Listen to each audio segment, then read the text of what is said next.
Wow, guys, this is a little bit of a predicament. We are completely stuck here at Demon's Chafing Armpit Crease Cave, and the last thing I felt before I lost all feeling in my lower extremities was an orb weaving spider bristling through my leg hair.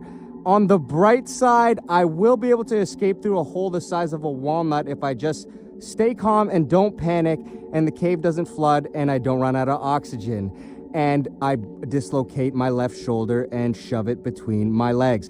This is amazing. Are we dead ass? The way that this isn't even an exaggeration is actually insane. Recently, on my FYP, I've noticed many TikTok creators mocking and recreating cave diving videos. Does anybody else have this one-sided beef with cave diving on their FYP? Because that's 90% of what I've been getting, and I've been living for it. Look, I'm a sane person. When I was 3 years old, I rolled off of my bed when I was sleeping and then rolled under my bed, and when I woke up, I thought that my bed had collapsed on top of me, and that was it for me. I never needed to go into a cave after that, nor did I ever want to. This is a message to all cave divers. Did you know that you don't have to do that? Did you know it's not a requirement to shove your body into small, tiny, horrifying crevices? No? Wait, were you waiting for someone to tell you? Why would somebody tell you something so fucking obvious? Hey guys, it's Dakota. I'm currently in a cave. As you can see, my body barely fits in here. You're probably wondering how I got here. I had to pass a whole bunch of get out signs, a few beware signs, a couple turn back now signs. But I'm here, and I know you're looking and you're like, oh man, he's definitely going to turn around. No, I'm going to keep going further in this cave until I get stuck, you know, because that seems like the best idea I could have. Y'all, we are almost there. This is Cave Death. If entered, I am on probably the easiest part of the crawl right now. I'm on a downward plunge, just letting gravity pull me down through this cave. Okay, well, it seems like I am currently stuck. No need for alarm. My feet are currently above my head, and my hands are behind my back. This made me curious about the actual dangers of cave diving and what inspires people to attempt risky explorations. I wanted to learn more about the reality behind these social media trends, and if they had any truth to them. According to official definitions, cave exploration, also known as caving or potholing, is the recreational activity of exploring wild cave systems. This dangerous sport involves navigating through treacherous environments, including narrow passages, tight squeezes, underwater sections, and various other hazards. It requires extensive training, specialized equipment, and proper safety protocols. While caving can be done as a team activity, where experienced members help and guide each other, some people do attempt solo explorations, though this is strongly discouraged by safety experts. I know, yeah, I sounded amazing. No, but seriously, this makes me nervous about the risks involved. You know, the tight squeezes, underwater sections, and various other hazards part. No biggie, right? Eventually, I came across what was dubbed as the Golem Cave incident. If you didn't already know, back in August 2005, like before I was even born, workers had to literally seal up this cave with concrete and rocks after 4 people died inside this cramped underwater chamber on Y Mountain. The crazy part? The group had actually named it the Cave of Death as a joke the night before. 5 young adults thought it would be totally cool and rad and sick to check out this underwater cave on Y Mountain in Provo, Utah. Spoiler: it wasn't. What started as an adventure turned into a nightmare when crews discovered 4 bodies stuck in this super tight, pitch black underwater tunnel connecting 2 caverns. The spot was just a quick hike up from the old Seven Parks golf course, like way too close to civilization for such a tragedy. The group got completely lost trying to swim through this dark underwater passage, because swimming through dark underwater passages is something people do, apparently. The victim victims were J. Blake Donner, 24, Jennifer Lynn Galbraith, 21, Scott K. McDonald, 28, and Ariel Singer, 18, my age. All local Provo folks who probably had no idea what they were getting into. The young woman and her 3 friends began their fateful journey when they ventured into the foothills between the Giant Y on Y Mountain and Seven Peaks Water Park at 3 a.m. Thursday. That's a brilliant time to go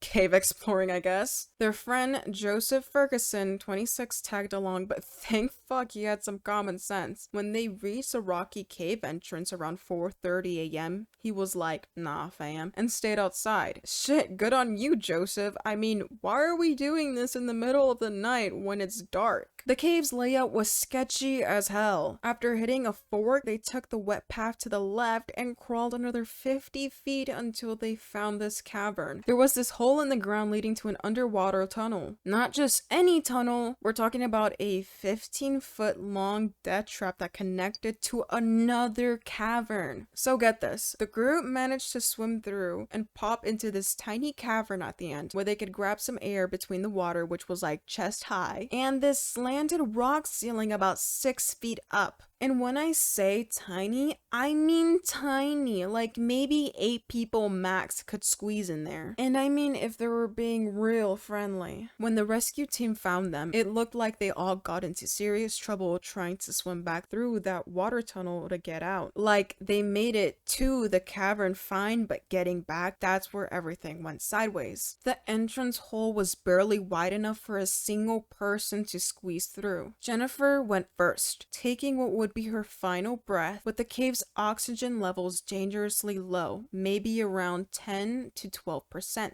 She had less than a minute before her body would desperately need air. The frigid water would have only accelerated her body's oxygen consumption. Previous explorers had installed a guide rope through the tunnel, one end secured to a rock at the entrance, the other tied to a log in the second chamber. This lifeline was meant to help people navigate through, but in the pitch black water, finding and holding on to this rope would nearly be impossible. If Jennifer lost her grip or missed it entirely, she would be left frantically pawing at the rock ceiling, her lungs burning, completely disoriented in the darkness. After an agonizing minute passed, Ariel took her turn. She gulped one last breath and plunged into the icy water. As she blindly pushed forward through the dark, narrow passage, her hand outstretched and made contact with something solid. Jennifer's body, now blocking the only way out. The tunnel, barely 2 feet wide, left no room to maneuver around. Blake was next. Already knowing something was wrong, he forced himself into the flooded tunnel. His worst fears were confirmed when he encountered both girls' bodies wedged in the passage. There was no way to push past them or pull them back. Scott went last, likely already suffering from the oxygen deprivation in the humid, airless cave. His exhausted state would have made the swim even more impossible if the 3 bodies blocking his path weren't already a death sentence. Jesus fucking Christ. Imagine being the last person thinking, right, it's my time to go. Dives into the water and just feels a pair of legs right in front of him. Like, holy shit, you're already low on oxygen, your heart's probably racing, and then bam, you hit something that shouldn't be there. This has to be one of the worst ways to go. Trapped in an underwater tunnel, barely wider than your shoulders. Joseph grew nervous after waiting 45 minutes for his friends to return. He started freaking out and calling other friends who knew more about the cave. When nobody had answers, he finally called the cops at 6:25 a.m. Rescue crews went into emergency mode, pumping out water and trying to get oxygen in, just in case anyone was still alive and gasping for air in there. They managed to lower the water level by 2 feet so they could actually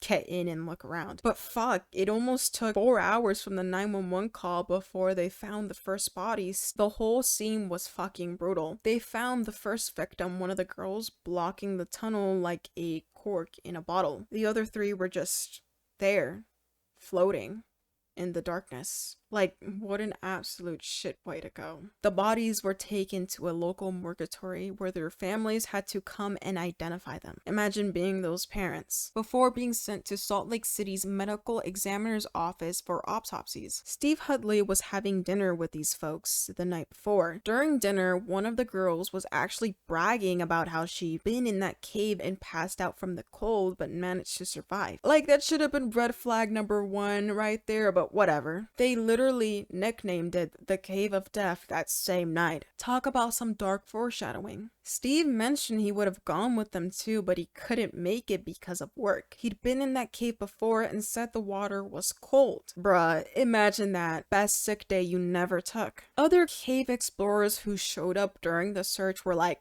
yeah, no shit, people panic in there. The underwater tunnel is pitch black, cramped as hell, and easy to get completely turned around in. Take this guy, Brian Lamprey, for example. He's been through that tunnel before, but only because he had experienced friends showing him the way. And get this, even with help, he still fucked up and missed the exit hole on the way back. Had to awkwardly scoot backwards underwater to find it again. Like, how is that not terrifying? I genuinely cannot wrap my head around how anyone looks at this situation and goes, yeah, that sounds like fun. Like, what part of potentially getting lost in an underwater cave tunnel makes your bucket list? Seriously, fuck that. You couldn't pay me enough money to go swimming in some dark ass cave. That's literally nightmare fuel. These cave diving spots are sketchy. You got zero visibility most of the time, passages that twist around like a maze, and oh yeah, there's solid rock ceiling above your head. So if shit goes bad, you can't swim to safety. At the end of the day, Joseph was the only one making it home because he had smart enough common sense to nope the fuck out of there. Another wild story was the Nutty Putty cave incident. Yeah, that's actually what it's called. Sounds like a kid's play place, but it's not. So this cave is this crazy hydrothermal system out near Utah Lake. Of course, it's in Utah again because apparently Utah just loves having deadly caves everywhere. It's like their thing or whatever. The fucked up part happened right before Thanksgiving 2009 when this guy named John Edward Jones decided to go exploring. Dude picked the worst possible time to get trapped in a cave. He was trying to squeeze through this nightmare of a tunnel they called the birth canal. Wait, what the fuck? Who is naming these things? He done his homework and everything, but here's the thing. He took the wrong turn and ended up in this completely unmapped part of the cave. Imagine thinking you're on the right path and then suddenly you're in some random tunnel nobody's ever mapped. This secret passage he found himself in, it was barely as wide as a washing machine door. Not even the whole washing machine, just the fucking door. That's how tight we're talking about here. Susie was in the middle of moving houses when her rescue pager went nuts at 9 p.m. She dropped all of her moving boxes and hauled ass to the cave. Picture this. She's army crawling through this tight ass tunnel, sweating bullets in what feels like a damn sauna, getting absolute caked in this gross brown clay. Smart girl had ropes around her ankles so the other rescuers could yank her out if she got stuck, because getting stuck while trying to rescue someone who's stuck would be a whole new level of fucked up. After what felt like forever, okay, like 20 minutes, her headlamp finally caught something. A pair of navy and black running shoes sticking out of this stupid narrow crack at the end of the tunnel. There was John, practically upside down, his 6-foot, 200-pound frame just eaten by the rock. The more he tried to wiggle himself free, the deeper he slid into this crack that was barely 8.5 inches wide. That's smaller than a fucking iPad. One arm was pinned under him like a pretzel, the other one forced backward by some rock jutting out. His rainbow lamp just bouncing light off the walls like some fucked up disco party. When Josh, who was 23, found out his brother was stuck, he was like, ah shit, here we go again. Thinking it'd be just like that time their dad got wedged between rocks when they were kids, right? But as John squeezed his way through the tunnel, belly crawling backwards through all that wet mud, something felt off. Then he hit the corkscrew part and got himself stuck. That's when reality hit him like a truck. When he he finally spotted his brother's feet sticking out of that rock. That's when Josh knew they were in some deep shit. Seriously deep shit. The human body evolved over millions of years to function upright and face catastrophic complications when inverted for extended periods. The cardiovascular system, designed to work with gravity, becomes severely compromised. Every heartbeat becomes a desperate struggle to pump blood against its natural flow, forcing the heart to work exponentially harder with every passing minute. In John's inverted position, blood and other fluids were mercilessly pulling in his brain and lungs, creating a nightmarish cascade of psychological failures. His circulation was grinding to a halt, blood vessels were rupturing, and deadly toxins were accumulating in his bloodstreams. The cruel irony was that even if they managed to free him, the sudden release could trigger a fatal surge of these toxins straight to his heart. Medical research on prolonged inverted positions is limited, mostly because it's too dangerous to study. The rescuers knew they were in a race against time. With John's body slowly shutting down, the estimate he had maybe 8 to 10 hours before his systems would completely fail. After that, death would be inevitable. The rescue team pulled with everything they had, but John's feet slammed into that low ceiling. Poor dude screamed his lungs out because his heart was already struggling to pump blood into his legs, and now this. The rescuers looked at each other like, well, fuck. The tunnel's angle was so messed up that pulling any harder would probably snap John's legs like twigs. And in his condition, that would probably kill him right there. Plus, those cams holding the pulleys were starting to slip out of the crumbly cave wall. I'm sorry, I'm so fat, John said, which was heartbreaking. It would be so much easier for you guys to get me out of here if I wasn't so fat. By 4 p.m. on November 25th, John had been stuck in that nightmare for 19 fucking hours. They finally got this beast of a pulley system set up, like 15 pulleys drilled into the cave wall, with the main rope running through this natural arch right above where John was trapped. For a hot second, it looked like it might have actually worked. They started pulling and holy cow, his body actually moved. But then his feet hit that damn ceiling again and he just screamed. Ryan had to yell at everyone to stop and give the guy a break. Just when they thought they might pull this impossible rescue, everything went to absolute shit. The stone arch just fucking exploded under all the pressure. The rope snapped, and this metal carabiner went flying like a bullet straight into Ryan's face, split his tongue almost in half. And these guys were taking turns trying to help John, by the way. It wasn't just one crew dealing with this clusterfuck. Down in the cave, shit got dark real fast. After everything they tried, John was just gone. Completely unresponsive. The poor dude had passed out from being upside down for so long. At 11:56 p.m. on November 25th, this paramedic had to army crawl his way down there just to confirm what everyone was dreading. John didn't make it. The next morning, Tom, the Utah County Sheriff, had to probably make the worst call of his career. Imagine having to tell a family on fucking Thanksgiving that not only did their son die, but they couldn't even get his body out. To make that phone call on Thanksgiving morning to a family that is hopeful you will be bringing their son back and they'll get some closure, it wasn't an easy phone call to make, he said, probably underestimating how awful it really was. The family freaked out when they heard they couldn't retrieve the body. Like, who wouldn't? Getting John after death would be even more impossible when he was alive. John couldn't shift his weight, push against the wall, or even wiggle through. So after all that effort, they had to make the brutal call. No more rescue attempts. It was just too dangerous to keep sending people down there. They ended up turning the whole cave into John's tomb, sealing that shit up with concrete. Imagine having a whole ass cave system as your gravestone. The cave got permanently blocked off to make sure no other idiots would try exploring it and end up the same way. Plus, it gave his family some peace knowing nobody else would mess with his resting place. And the punch in the gut. John wasn't some random thrill seeker. Dude was a med student in Virginia with his whole life ahead of him. Had a wife, Emily, a baby girl named Lizzie who was 1, and another kid on the way in June. For Emily, the peace she found after saying that final prayer with John's family never left her. After his death, she went to Salem, home, crashed with their parents, and started throwing applications at grad school. Hell yeah, girl, get that education. Then June 15 rolls around and boom,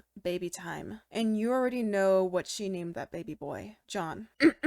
Back to Susie, one of the first rescuers who got down there. She actually had her own freak experience in Nutty Putty before. She got herself stuck in the situation where she tried to turn around by curling into a ball. Bad fucking idea. And suddenly she couldn't move her legs at all. Complete silence around her. Couldn't hear anyone from her group. Nothing. Just pure darkness and panic starting to creep in. But she managed to get her shit together and told herself to just breathe. She had to wiggle herself out like the world's slowest worm. Literally millimeter by fucking millimeter. Pushing her legs behind her until she finally got free. This crazy experience actually made her want to do more caving. Like, what? She's out here saying stuff like, I used to be terrified of tight spaces and darkness. Yeah, no shit. That's called common sense. So what do? I make it one of my passions and loves. Girl, what? Look, Susie, I respect the hell out of you for helping with rescues and all, but turning your worst nightmare into your hobby? That's some next level masochist shit I just can't wrap my head around. Tom, the sheriff, spilled some tea about how this wasn't even the first fuck up in that cave. 6 years before John's accident, some 16-year-old kid got himself stuck in that same exact spot. What are the odds? They spent 14 hours getting his ass out, and the kid had to chill in the hospital for 3 days after that mess. And because the universe has some sick sense of humor, another dumbass got stuck there less than a week later. That's when officials were like, nope, we're done, and shut that shit down. Until they reopened it. And John got stuck just 6 months later after the reopening. The difference, the first kid was this skinny little thing, 5'7" and 140 pounds. They could yank him out with some pulleys. But John, big dude, way deeper in the tunnel, and they could barely even reach his feet. Rest in peace to all the victims. And now you, the viewer, might be wondering, like me, why the hell would anyone go caving? Well, I did some digging,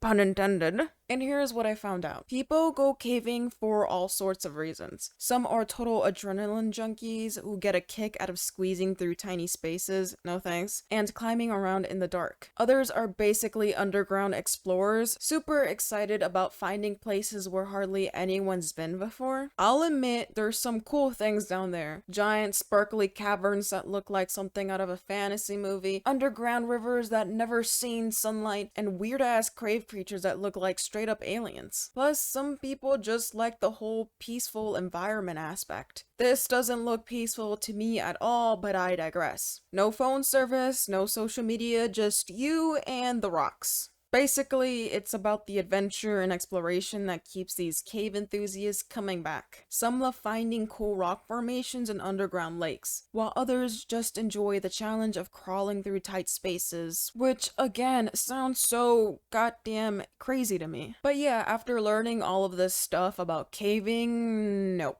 Definitely not my thing. I'll stick to watching videos of other people doing it from the safety of my bed, thanks. Also, what's up with these sociopaths and their mega wide smiles in these photos? Like they're literally about to squeeze into Satan's asshole, but they're grinning like they just won the lottery. You'll see these pictures of people right before they dive, looking happier than a kid on Christmas. I mean, I've smiled in photos before, but these people are on another level. They're beaming like they know something we don't. I need whatever they're on, because that level of joy before going into a dark cave is a different type of delusional. And quite a few of those TikToks, I've seen so many videos where people are like, why are these cave divers going on dangerous expeditions when they've got a baby on the way? Maybe wait until the baby's born. Not sure how common it is for that to happen since I've only reviewed 2 of these incidents currently, but definitely people are talking about it in those comments. Let me know what you think of caving below.